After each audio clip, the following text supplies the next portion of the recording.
Você provavelmente viu no noticiário ou leu no jornal a principal manchete da última semana.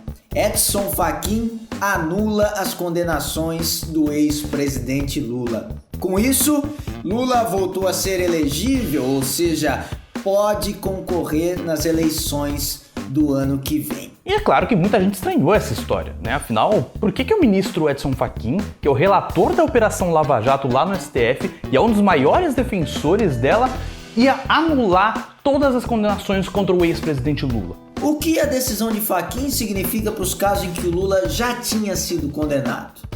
E para aqueles outros que ele era só réu? E qual a relação com o julgamento de outro habeas corpus, a suspeição do ex-juiz Sérgio Moro? Pode ser um assunto difícil, então vem entender aqui no Política Sem Textão.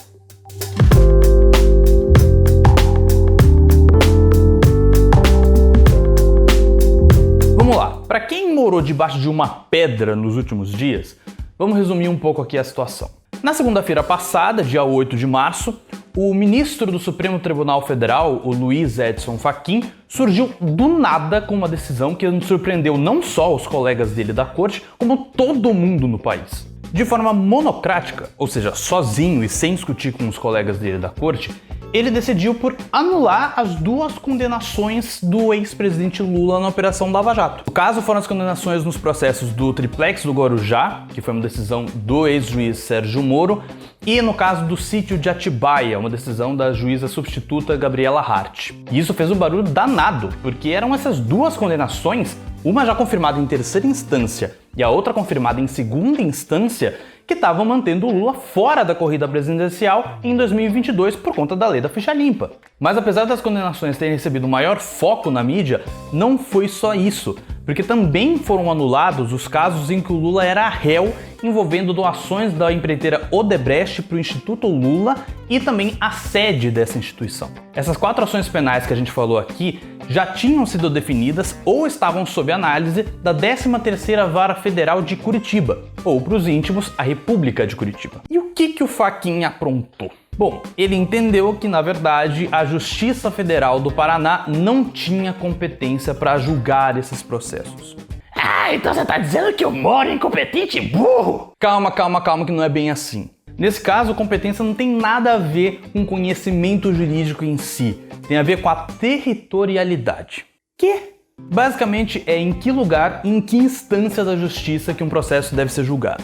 O Fachin argumentou que as ações contra o Lula não deveriam ter sido analisadas em Curitiba porque elas não tinham relação direta com os casos de corrupção na Petrobras, que é a principal linha de investigação da Operação Lava Jato no Paraná. Mas a dúvida, ou as dúvidas que não querem calar, são: 1.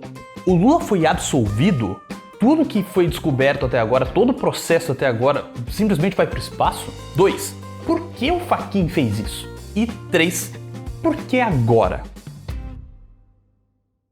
Vamos por partes. O Lula não foi absolvido, tá ok? Ele vai ter que ser julgado de novo, só que em outro lugar. Esse lugar, por enquanto, determinado pelo Fachin, a Justiça Federal do Distrito Federal. Mas a Justiça do DF em Brasília vai julgar o Lula com base em quê? Bem, a decisão do Fachin anulou os chamados atos decisórios, as condenações em si, mas não os chamados atos instrutórios. Tá bom, que diabos é isso? Ora, são boa parte das provas, os depoimentos, interrogatórios, os atos praticados pelos juízes do Paraná. O Sérgio Moro, depois substituído pela Gabriela Hart e depois suplantada finalmente pelo Luiz Antônio Bonar na 13ª Vara Federal de Curitiba. Para resumir, as provas não foram anuladas por enquanto,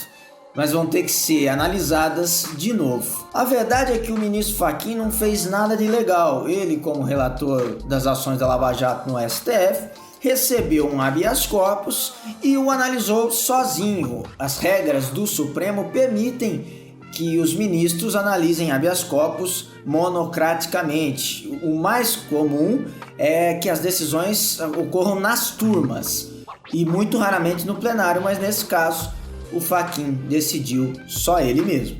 Beleza, mas outra interrogação. Por que o Fachin decidiu isso agora?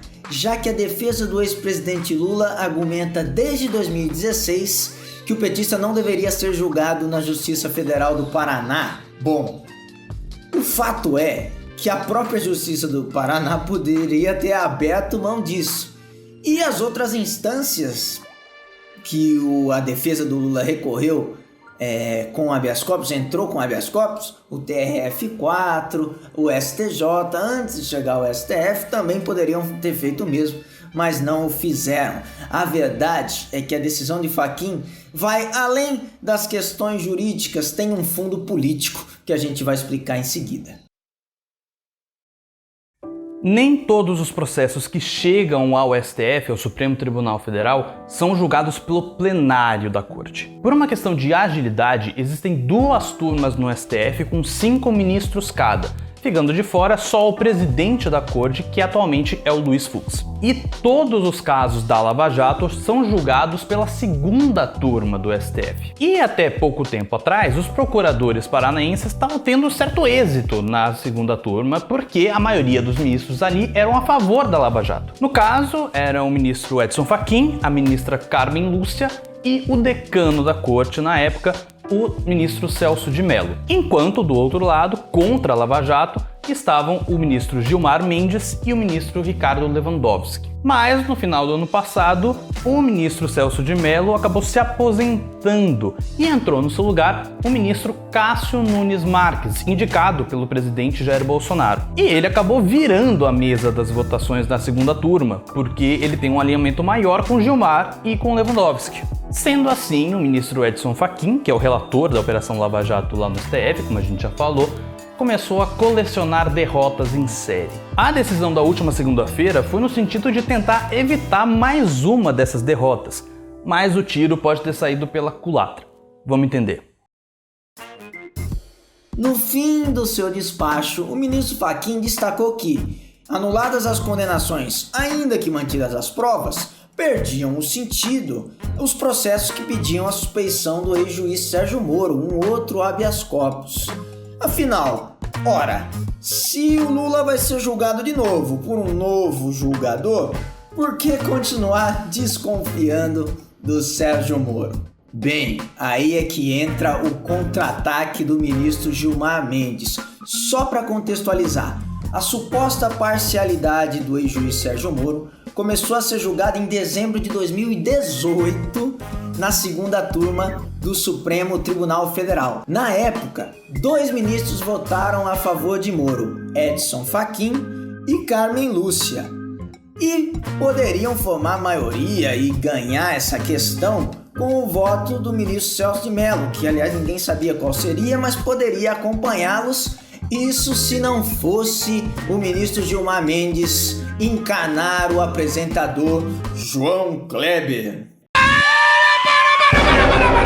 O que ele fez? O Gilmar pediu vista do processo, ou seja, mais tempo para examiná-lo diante da possível derrota dele, que é um notório crítico da Operação Lava Jato. O pedido de vista, só para constar, adia o julgamento, interrompe, até que quem o solicitou devolva para a corte. No STJ, na presidência do ministro Noronha, para a Corte Especial, né, que é o órgão equivalente ao Pleno, mal comparando aqui do Supremo, criou-se uma regra, agora eu não vou saber exatamente o prazo, mas o pedido de vista tem um certo prazo, que pode ser renovado por mais um prazo, se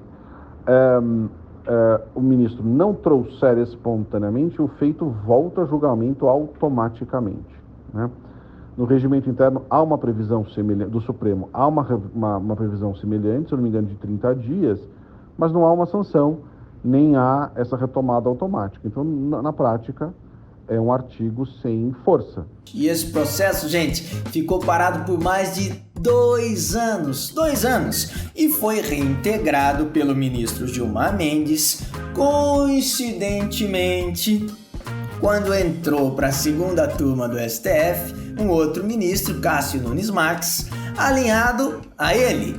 E também entrou na época que o ministro Edson Fachin tentou atravessar esse julgamento que já tinha começado com uma outra decisão, um outro julgamento de habeas corpus. Então, existe espertão dos dois lados, os dois tentaram. Como presidente da segunda turma, o ministro Gilmar Mendes pôs em discussão a retomada do julgamento da parcialidade de Moro e por 4-1, adivinha quem era o 1, o julgamento do habeas corpus foi retomado. Gilmar Mendes foi o primeiro a votar contra Moro, ele citou até as mensagens hackeadas dos celulares dos procuradores da Lava Jato, o que ficou conhecido como Vaza Jato, para depois, justamente, o ministro Cássio Nunes interromper de novo o julgamento com mais um pedido de vista. O ministro Ricardo Lewandowski, mesmo com o pedido de Cássio Nunes, quis adiantar o seu voto e acompanhou Gilmar Mendes contra Moro. Já a ministra Carmen Lúcia, que lá atrás tinha votado a favor do ex-juiz, disse que tem um novo voto. Não dá para saber ainda se será diferente do que ela deu antes, mas a tendência indica que sim, né? Ou a expectativa para isso. Caso Moro seja declarado suspeito nos processos abertos contra o ex-presidente Lula, aí sim as provas também devem ser anuladas, o que justamente o ministro Edson Fachin não queria. Tá, mas e agora? O que acontece? Bom, por enquanto o processo de suspeição do ex-juiz Sérgio Moro está interditado, digamos assim. Pelo menos até o ministro Cássio Nunes Marques devolver o processo para análise da segunda turma. Enquanto isso, a Procuradoria-Geral da República entrou com um recurso para que o Edson Fachin voltasse atrás na sua decisão que acabou beneficiando o Lula. Mas o Fachin já disse que não vai voltar atrás e colocou a decisão para análise do plenário do STF. E agora resta esperar os próximos capítulos, que já devem ter alguma autorização nessa semana. Mas antes que algo novo aconteça, dá pra gente tirar duas conclusões disso. Pessoas do mundo do direito têm dito que o Fachin errou feio nessa operação dele de salva-jato, porque o argumento da territorialidade pode ser mais danoso do que o da suspeição do Moro. E outra coisa, com um HC sendo aceito depois de 4 anos, e ainda sendo atravessado pela discussão de outro HC, isso acaba mostrando um pouco da bagunça e do descrédito na mais alta corte do país, que é o Supremo Tribunal Federal. E esse foi mais um vídeo do Política Sem Textão. A gente espera que você realmente tenha entendido, porque é um assunto bem complexo. Então, se você tiver qualquer dúvida, qualquer questão sobre esse assunto, pode deixar aí nos comentários que a gente vai ler. Se você gostou, não se esqueça de deixar o joinha aí embaixo no vídeo, se inscrever no canal para receber mais vídeos e mais explicações sobre os assuntos complicados da política e compartilhe com seus amigos e familiares que não entendem muito para ver se eles conseguem sacar todas as nuances dessa situação toda do Lula e do ministro Edson Fachin. E a gente se vê num próximo vídeo aqui do Política Sem Textão. Tchau, tchau!